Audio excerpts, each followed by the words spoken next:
A Christmas Carol. Stave 3, the second of the three spirits. Awaking in the middle of a prodigiously tough snore, and sitting up in bed to get his thoughts together, Scrooge had no occasion to be told that the bell was again upon the stroke of 1. He felt that he was restored to consciousness in the right nick of time, for the especial purpose of holding a conference with the second messenger dispatched to him through Jacob Marley's intervention. But finding that he turned uncomfortably cold when he began to wonder which of his curtains this new spectre would draw back, he put them every one aside with his own hands, and lying down again, established a sharp lookout all around the bed. For he wished to challenge the spirit on the moment of its appearance, and did not wish to be taken by surprise and made nervous. Gentlemen of the free and easy sort, who plume themselves on being acquainted with a move or two, and being usually equal to the time of day, express the wide range of their capacity for adventure by observing that they are good for anything from pitch and toss to manslaughter, between which opposite extremes, no doubt, there lies a tolerably wide and comprehensive range of subjects. Without venturing for Scrooge quite as hardily as this, I don't mind calling on you to believe that he was ready for a good broad field of strange appearances, and that nothing between a baby and rhinoceros would have astonished him very much. Now, being prepared for almost anything, he was not by any means prepared for nothing, and consequently, when the bell struck 1, and no shape appeared, he was taken with a violent fit of trembling. 5 minutes, 10 minutes, quarter of an hour went by, yet nothing came. All this time he lay upon the bed, the very core and centre of a blaze of ruddy light which streamed upon it when the clock proclaimed the hour, and which, being only light, was more alarming than a dozen ghosts, as he was powerless to make out what it meant, or would be at, and was sometimes apprehensive that he might be at that very moment an interesting case of spontaneous combustion, without having the consolation of knowing it. At last, however, he began to think, as you or I would have thought at first, for it is always the person not in the predicament who knows what ought to have been done in it, and would unquestionably have done it too. At last, I say, he began to think that the source and secret of this ghostly light might be in the adjoining room, from whence, on further tracing it, it seemed to shine. This idea taking full possession of his mind, he got up softly and shuffled in his slippers to the door. The moment Scrooge's hand was on the lock, a strange voice called him by his name and bade him enter. He obeyed. It was his own room, there was no doubt about that, but it had undergone a surprising transformation. The walls and ceiling were so hung with living green that it looked a perfect grove, from every part of which bright gleaming berries glistened. The crisp leaves of holly, mistletoe, and ivy reflected back the light as if so many little mirrors had been scattered there, and such a mighty blaze went roaring up the chimney as that dull petrification of a hearth had never known in Scrooge's time, or Marley's, or for many and many a winter season gone. Heaped up on the floor to form a kind of throne were turkeys, geese, game, poultry, brawn, great joints of meat, sucking pigs, long wreaths of sausages, mince pies, plum puddings, barrels of oysters, red-hot chestnuts, cherry-cheeked apples, juicy oranges, luscious pears, immense 12th cakes, and seething bowls of punch that made the chamber dim with their delicious stream. In easy state upon this couch there sat a jolly giant, glorious to see, who bore a glowing torch, in shape not unlike Plenty's horn, and held it up, high up, to shed its light on Scrooge as he came peeping round the door.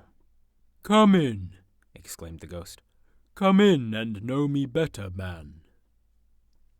Scrooge entered timidly and hung his head before this spirit.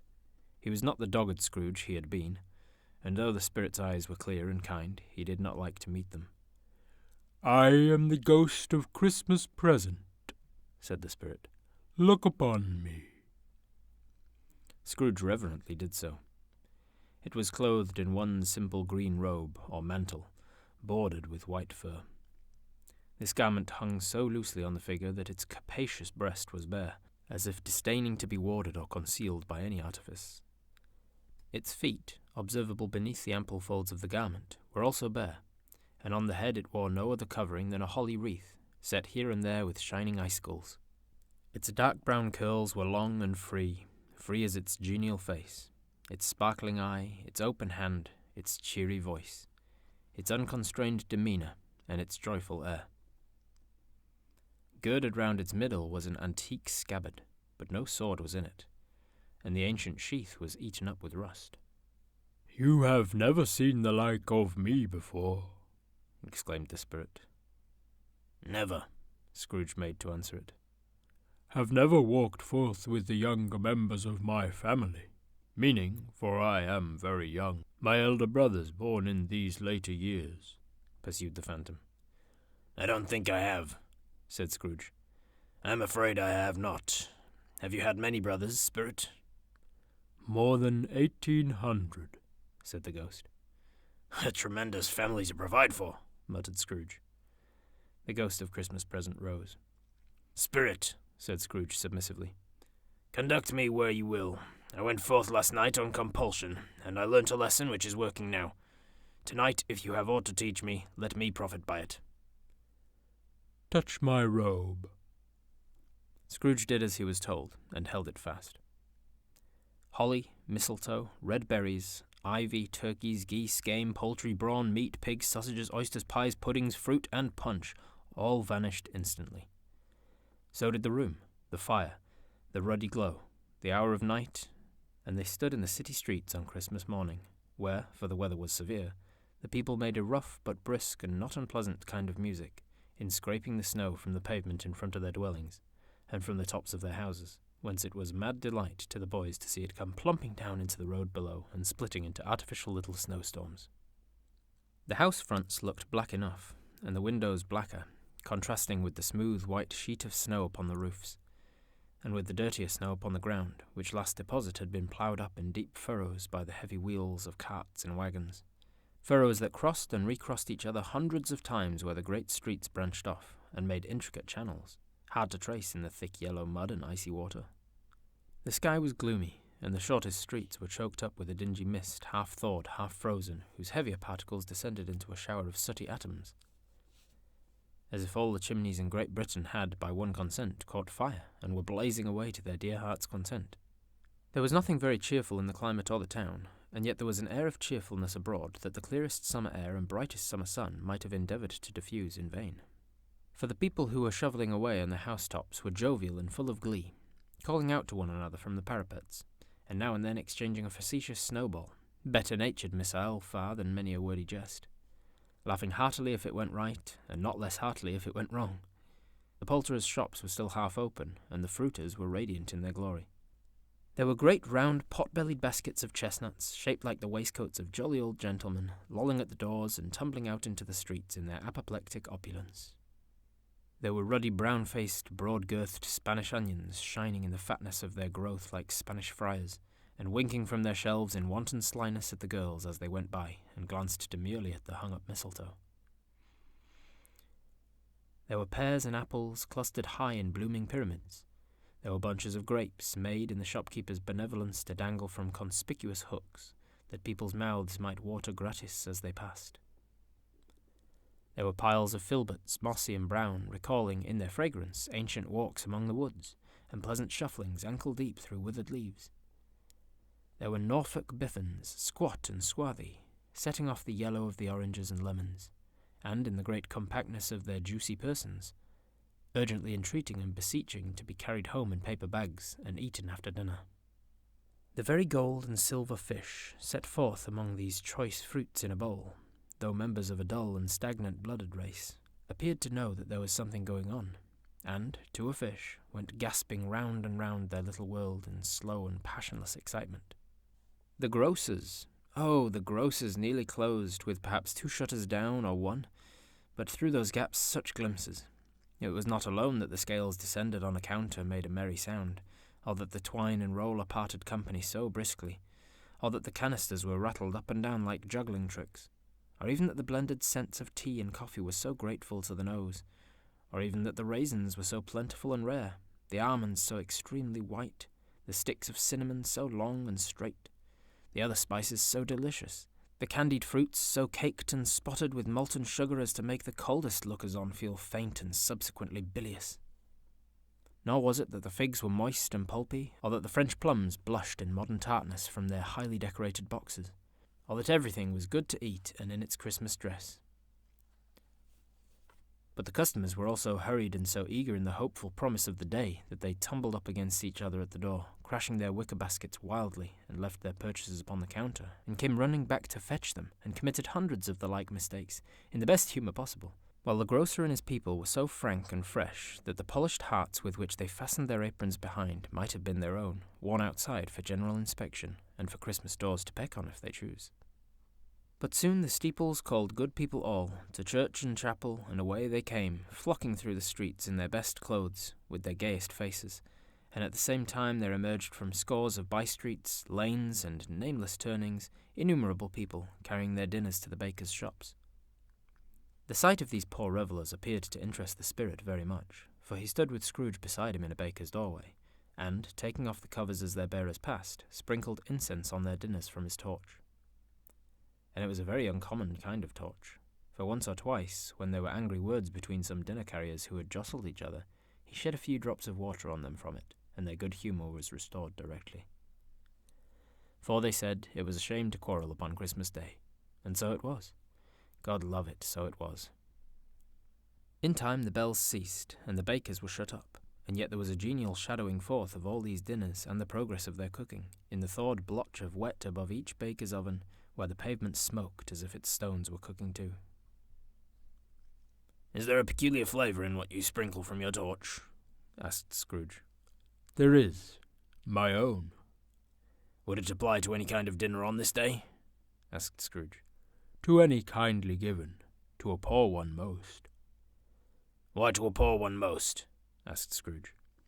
"Because it needs it most."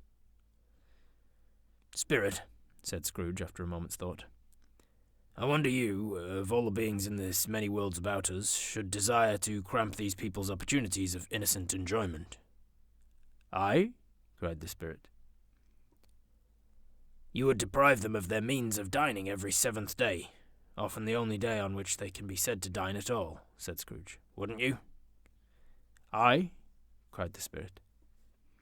"You seek to close those places on the 7th day," said Scrooge, "and it comes to the same thing." "I seek!" exclaimed the spirit. "Forgive me if I'm wrong. It has been done in your name, or at least in that of your family," said Scrooge. "There are some upon this earth of yours," returned the spirit, "who lay claim to know us, and who do their deeds of passion, pride, ill will, hatred, envy, bigotry, and selfishness in our name, who are as strange to us and all our kith and kin as if they had never lived. Remember that, and charge their doings on themselves, not us." Scrooge promised that he would, and they went on invisible, as they had been before, into the suburbs of the town. It was a remarkable quality of the ghost, which Scrooge had observed at the baker's, that notwithstanding his gigantic size, he could accommodate himself to any place with ease, and that he stood beneath a low roof quite as gracefully and like a supernatural creature as it was possible he could have done in any lofty hall.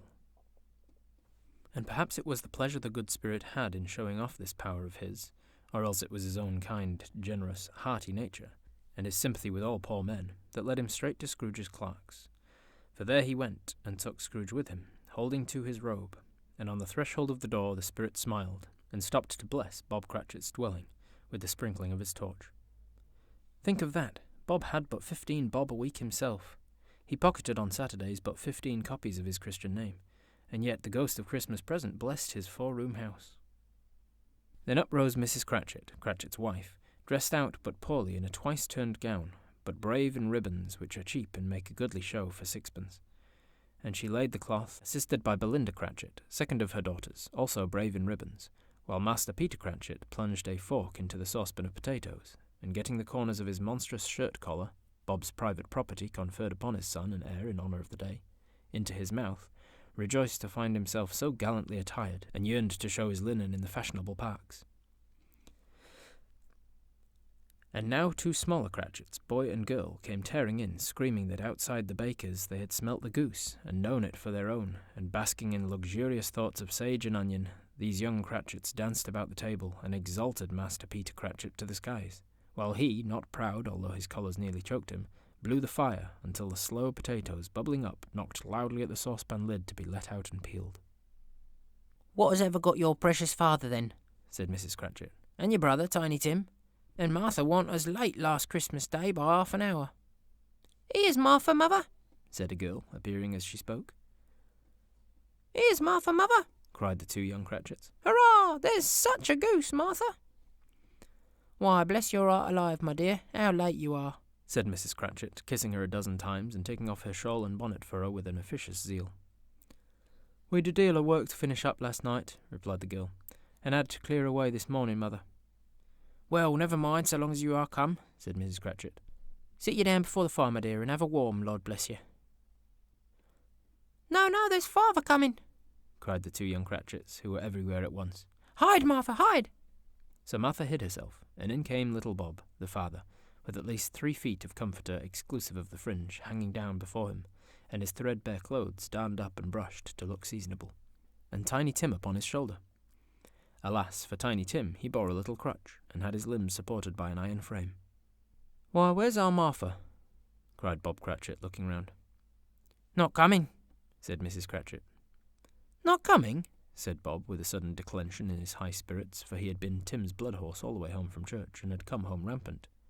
"Not coming upon Christmas Day?" Martha didn't like to see him disappointed, if it were only in joke, so she came out prematurely from behind the closet door and ran into his arms, while the two young Cratchits hustled Tiny Tim and bore him off into the wash-house, that he might hear the pudding singing in the copper. "And how did little Tim behave?" asked Mrs. Cratchit, when she had rallied Bob on his credulity, and Bob had hugged his daughter to his heart's content. "As good as gold," said Bob, "and better. Somehow he gets thoughtful sitting by himself so much, and thinks the strangest things you ever heard. He told me, coming home, that he hoped the people saw him in the church, because he was a cripple, and it might be pleasant for them to remember upon Christmas Day who made the lame beggars walk and blind men see." Bob's voice was tremulous when he told them this, and trembled more when he said that Tiny Tim was growing strong and hearty. His active little crutch was heard upon the floor, and back came Tiny Tim before another word was spoken, escorted by his brother and sister to his stool before the fire, and while Bob, turning up his cuffs, as if, poor fellow, they were capable of being made more shabby, compounded some hot mixture in a jug with gin and lemons, and stirred it round and put it on the hob to simmer. Master Peter and the two ubiquitous young Cratchits went to fetch the goose, with which they soon returned in high procession. Such a bustle ensued that you might have thought a goose the rarest of all birds, a feathered phenomenon, to which a black swan was a matter of course, and in truth it was something very like it in that house. Mrs. Cratchit made the gravy, ready beforehand in a little saucepan, hissing hot. Master Peter mashed the potatoes with incredible vigour. Miss Belinda sweetened up the apple sauce, Martha dusted the hot plates, Bob took Tiny Tim beside him in a tiny corner at the table, the two young Cratchits set shares for everybody, not forgetting themselves, and mounting guard upon their posts, crammed spoons into their mouths lest they should shriek for goose before their turn came to be helped. At last the dishes were set on, and grace was said. It was succeeded by a breathless pause, as Mrs. Cratchit, looking slowly all along the carving knife, prepared to plunge it into the breast. But when she did, and when the long-expected gush of stuffing issued forth, one murmur of delight arose all round the board, and even Tiny Tim, excited by the two young Cratchits, beat on the table with the handle of his knife and feebly cried, "Hurrah!" There was never such a goose. Bob said he didn't believe there ever was such a goose cooked. Its tenderness and flavour, size and cheapness were the themes of universal admiration. Eked out by applesauce and mashed potatoes, it was a sufficient dinner for the whole family.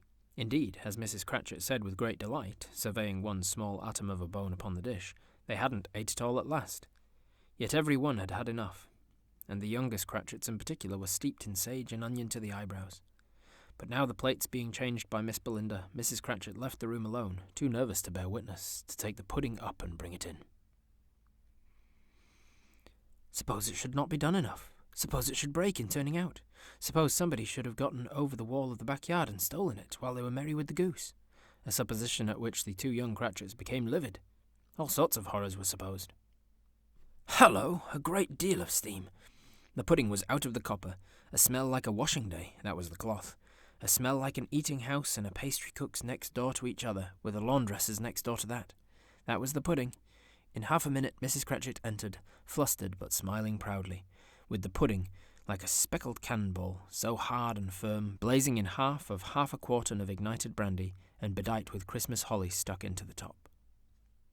Oh, a wonderful pudding! Bob Cratchit said, and calmly too, that he regarded it as the greatest success achieved by Mrs. Cratchit since their marriage. Mrs. Cratchit said that now the weight was off her mind, she would confess she had had her doubts about the quantity of flour. Everybody had something to say about it, but nobody said or thought it was at all a small pudding for a large family. It would have been a flat heresy to do so. Any Cratchit would have blushed to hint at such a thing. At last the dinner was all done, the cloth was cleared, the hearth swept, and the fire made up. The compound in the jug being tasted and considered perfect, apples and oranges were put upon the table, and a shovelful of chestnuts on the fire. And then all the Cratchit family drew round the hearth, in what Bob Cratchit called a circle, meaning half a one. And at Bob Cratchit's elbow stood the family display of glass, 2 tumblers and a custard cup without a handle. These held the hot stuff from the jug, however, as well as golden goblets would have done, and Bob served it out with beaming looks, while the chestnuts on the fire sputtered and cracked noisily. Then Bob proposed, "A Merry Christmas to us all, my dears. God bless us," which all the family re-echoed. God bless us, every one, said Tiny Tim, the last of all. He sat very close to his father's side upon his little stool. Bob held his withered little hand in his, as if he loved the child, and wished to keep him by his side, and dreaded that he might be taken from him. "Spirit," said Scrooge, with an interest he had never felt before, "tell me if Tiny Tim will live." "I see a vacant seat," replied the ghost, "in the poor chimney corner, and a crutch without an owner, carefully preserved. If these shadows remain unaltered by the future, none other of my race," returned the ghost, "will find him here. What then? If he be like to die, he had better do it, and decrease the surplus population." Scrooge hung his head to hear his own words quoted by the spirit, and was overcome with penitence and grief. "Man," said the ghost, "if man you be in heart, not adamant, forbear that wicked cant until you have discovered what the surplus is, and where it is. Will you decide what men shall live, what men shall die? It may be that in the sight of heaven you are more worthless and less fit to live than millions like this poor man's child. O God, to hear the insect on the leaf pronouncing on the too much life among his hungry brothers in the dust." Scrooge bent before the ghost's rebuke, and trembling cast his eyes upon the ground. But he raised them up speedily on hearing his own name. "Mr. Scrooge," said Bob. "I'll give you Mr. Scrooge, the founder of the feast." The founder of the feast, indeed, cried Mrs. Cratchit, reddening. I wish I had him here. I'd give him a piece of my mind to feast upon, and I'd hope he'd have a good appetite for it. "My dear," said Bob, "the children, Christmas Day." "It should be Christmas Day, I'm sure," said she, "on which one drinks the health of such an odious, stingy, hard, unfeeling man as Mr. Scrooge. You know he is, Robert. Nobody knows it better than you do, poor fellow." "My dear," was Bob's mild answer, "Christmas Day." "I'll drink his health for your sake and the day's," said Mrs. Cratchit, "not for his. Long life to him, a Merry Christmas and a Happy New Year. He'll be very merry and very happy, I have no doubt." The Christmas drank the toast after her. It was the first of their proceedings which had no heartiness. Tiny Tim drank it last of all, but he didn't care twopence for it. Scrooge was the ogre of the family. The mention of his name cast a dark shadow on the party, which was not dispelled for full 5 minutes. After it had passed away, they were 10 times merrier than before. From the mere relief of Scrooge the baleful being done with, Bob Cratchit told them how he had a situation in his eye for Master Peter, which would bring in, if obtained, full 5 and 6pence weekly. The 2 young Cratchits laughed tremendously at the idea of Peter's being a man of business, and Peter himself looked thoughtfully at the fire from between his collars, as if he were deliberating what particular investments he should favour when he came into the receipt of that bewildering income. Martha, who was a poor apprentice at a milliner's, told them what kind of work she had to do, and how many hours she worked at a stretch, and how she meant to lie abed tomorrow morning for a good long rest, tomorrow being a holiday she passed at home, and how she had seen a countess and a lord some days before, and how the lord was much about as tall as Peter, at which Peter pulled up his collars so high you couldn't have seen his head if you'd been there. All this time the chestnuts in the jug went round, and by they had a song about a lost child travelling in the snow from Tiny Tim, who had a plaintive little voice and sang it very well indeed. There was nothing of high mark in this. They were not a handsome family. They were not well dressed. Their shoes were far from being waterproof, their clothes were scanty, and Peter might have known, and very likely did, the inside of a pawnbroker's. But they were happy, grateful, pleased with one another, and contented with the time. And when they faded, and looked happier yet in the bright sprinklings of the Spirit's torch at parting, Scrooge had his eye upon them, and especially on Tiny Tim, until the last. By this time it was getting dark and snowing pretty heavily, and as Scrooge and the Spirit went along the streets, the brightness of the roaring fires in kitchens, parlours, and all sorts of rooms was wonderful. Here the flickering of the blaze showed preparations for a cosy dinner, with hot plates baking through and through before the fire, and deep red curtains ready to be drawn to shut out cold and darkness. There all the children of the house were running out into the snow to meet their married sisters, brothers, cousins, uncles, and aunts, and be the first to greet them. Here again were shadows on the window blind of guests assembling, and there a group of handsome girls, all hooded and fur-booted, and all chattering at once, tripped lightly off to some nearby neighbour's house, where, woe upon the single man who saw them enter, artful witches well they knew it, in a glow. But if you judged from the numbers of people on their way to friendly gatherings, you might have thought that no one was at home to give them welcome when they got there, instead of every house expecting company and piling up fires half chimney high. Blessings on it, how the ghost exulted, how it bared its breadth of breast, and opened its capacious palm, and floated on, outpouring, with a generous hand, its bright and harmless mirth on everything within its reach. The very lamplighter who ran on before, dotting the dusky streets with specks of light, and who was dressed to spend the evening somewhere, laughed out loudly as the Spirit passed, though little kenned the lamplighter that he had any company but Christmas. And now, without a word of warning from the ghost, they stood upon a bleak and desert moor, where monstrous masses of rude stone were cast about, as though it were the burial place of giants, and water spread itself wherever so it listed, or would have done so, but for the frost that held it prisoner, and nothing grew but moss and furze and coarse rank grass. Down in the west the setting sun had left a streak of fiery red, which glared upon the desolation for an instant, like a sullen eye, and frowning lower, lower, lower yet, was lost in the thick gloom of darkest night. "What place is this?" asked Scrooge. "A place where miners live, who labour in the bowels of the earth," returned the Spirit. "But they know me, see." A light shone from the window of a hut, and swiftly they advanced towards it. Passing through the wall of mud and stone, they found a cheerful company assembled round a glowing fire. An old, old man and woman, with their children and their children's children, and another generation beyond that, all decked out gaily in their holiday attire. The old man, in a voice that seldom rose above the howling of the wind upon the barren waste, was singing them a Christmas song.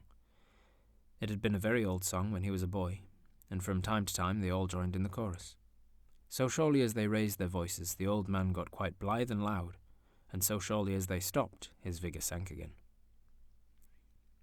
The Spirit did not tarry here, but bade Scrooge hold his robe, and passing on above the moor, sped, whither? Not to see. To see.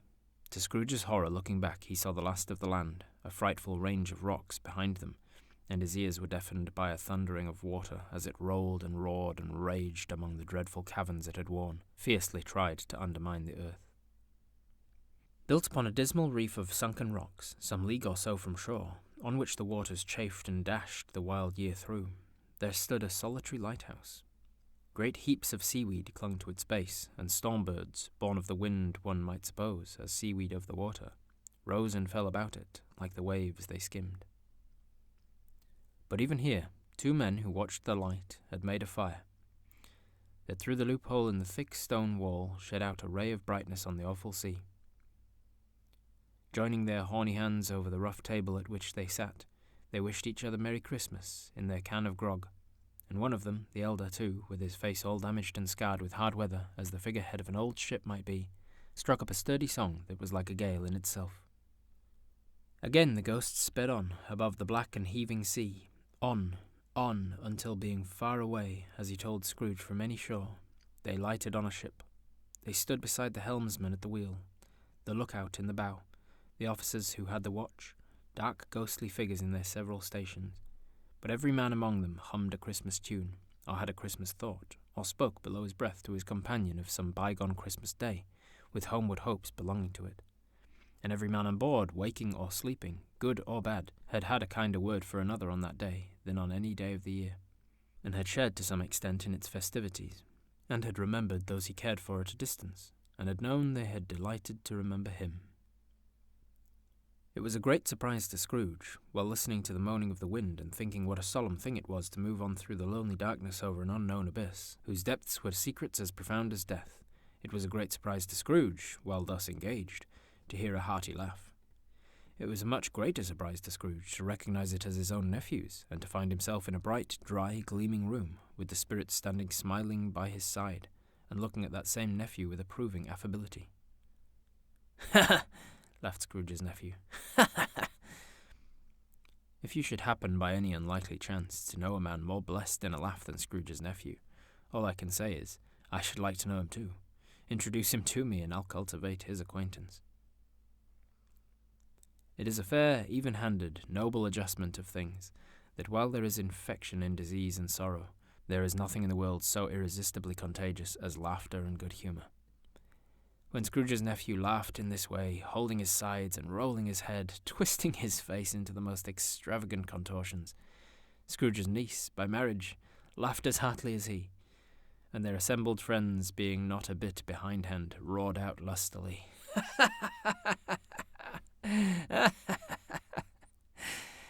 "He said that Christmas was a humbug as I live," cried Scrooge's nephew.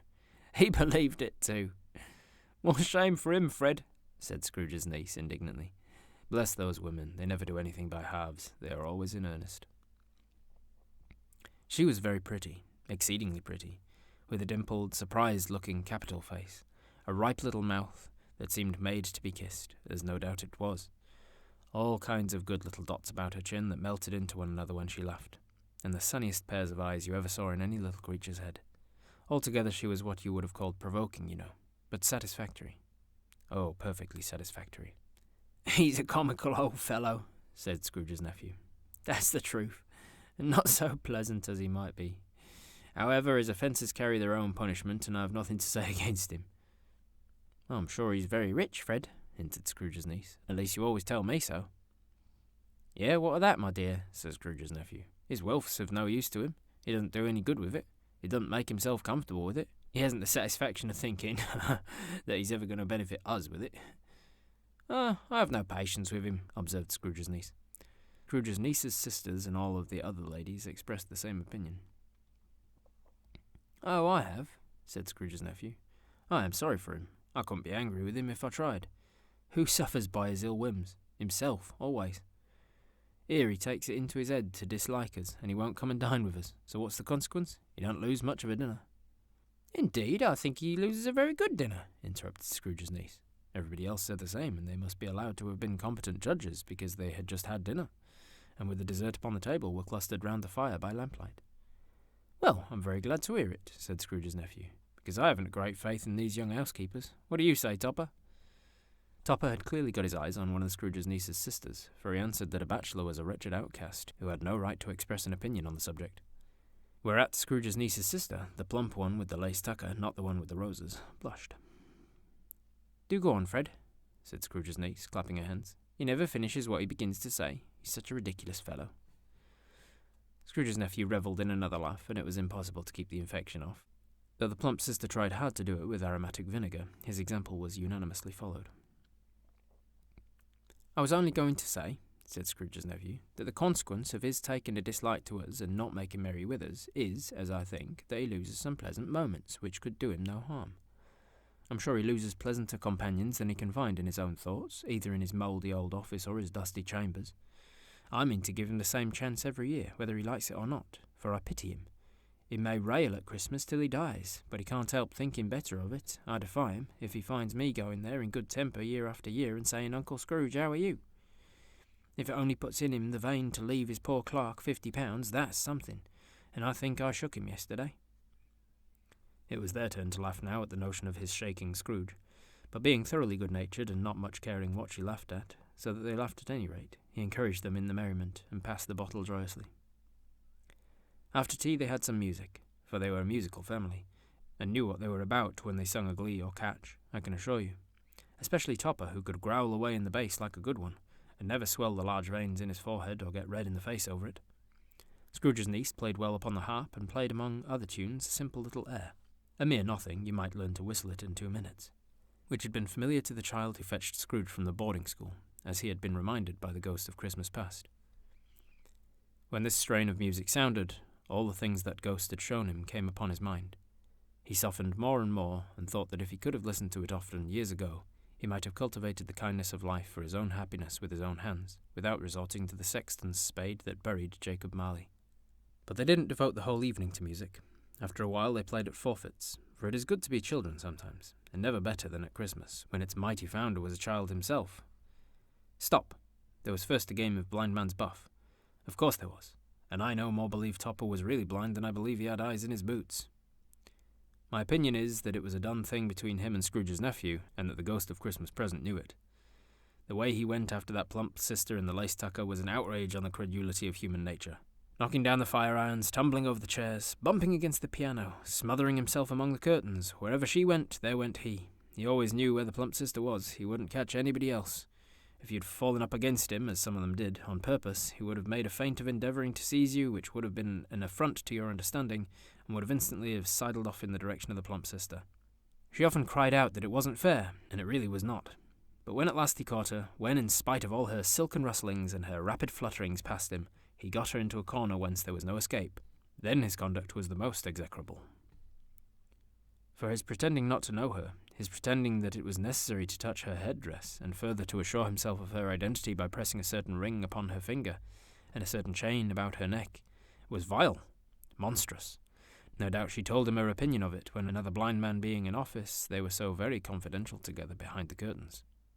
Scrooge's niece was not one of the blind man's buff party, but was made comfortable with a large chair and a footstool in a snug corner where the ghost and Scrooge were close behind her. But she joined in the forfeits and loved her love to admiration with all the letters of the alphabet. Likewise, at the game of how, when, and where, she was very great, and to the secret joy of Scrooge's nephew, beat her sisters hollow, though they were sharp girls too, as Topper could have told you. There might have been 20 people there, young and old, but they all played, and so did Scrooge, for wholly forgetting in the interest he had in what was going on, that his voice made no sound in their ears. He sometimes came out with his guess quite loud, and very often guessed quite right too, for the sharpest needle, best Whitechapel, warranted not to cut in the eye, was not sharper than Scrooge, blunt as he took it in his head to be. The ghost was greatly pleased to find him in this mood, and looked upon him with such favour that he begged like a boy to be allowed to stay until the guests departed. But this, the spirit said, could not be done. "Here is a new game," said Scrooge. "1/2 hour, spirit, only one." It was a game called Yes and No, where Scrooge's nephew had to think of something, and the rest must find out what, he only answering to their questions yes or no, as the case was. The brisk fire of questioning to which he was exposed elicited from him that he was thinking of an animal, a live animal, rather a disagreeable animal, a savage animal, an animal that growled and hunted sometimes, and talked sometimes, and lived in London, and walked about the streets, and wasn't made a show of, and wasn't led by anybody, and didn't live in a menagerie, and was never killed in a market, and was not a horse, or an ass, or a cow, or a bull, or a tiger, a dog, a pig, or a cat, or a bear. At every fresh question that was put to him, this nephew burst into a fresh roar of laughter, and was so inexpressibly tickled that he was obliged to get up off the sofa and stamp. At last the plump sister, falling into a similar state, cried out, "I found it! I know what it is, Fred, I know what it is." "What is it?" cried Fred. "It's your Uncle Scrooge!" Which it certainly was.